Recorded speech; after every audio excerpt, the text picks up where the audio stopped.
স্বাগত খেলাযোগে আপনাদের সাথে আছি আমি ফাইম রহমান। টি-20 বিশ্বকাপ উপলক্ষে প্রথম রাউন্ডের টিকিট বিক্রি শুরু করেছে আইসিসি। 7 ফেব্রুয়ারি শুরু হতে যাওয়া টুর্নামেন্টের প্রথম ধাপের টিকিট বিক্রি শুরু হয়েছে 11 ডিসেম্বর সন্ধ্যা 7:15 থেকে।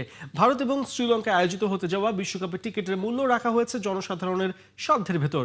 ভারতের হতে যাওয়া ম্যাচগুলো টিকিটের দাম শুরু হবে 100 রুপি থেকে, যার বাংলাদেশি মূল্য 135 টাকা। শ্রীলঙ্কায় টিকিটের দাম শুরু 1000 লঙ্কান রুপি থেকে, যার মূল্য বাংলাদেশে প্রায় 400 টাকা। 20 দলের বিশ্বকাপে ছোট বড় দলগুলোর ম্যাচ যেন দর্শক তারতম্য বেশি না থাকে, তাই এবার কম রাখা হয়েছে টিকিটের মূল্য। মোট 55টা ম্যাচ হবে এবারে বিশ্বকাপে। দিনে থাকবে 3টা করে ম্যাচ, যার প্রথমটা শুরু হবে বেলা 11টায়, দ্বিতীয় ম্যাচ বিকেল 3টায় এবং দিনের শেষ ম্যাচ মাঠে গড়াবে সন্ধ্যা 7টায়।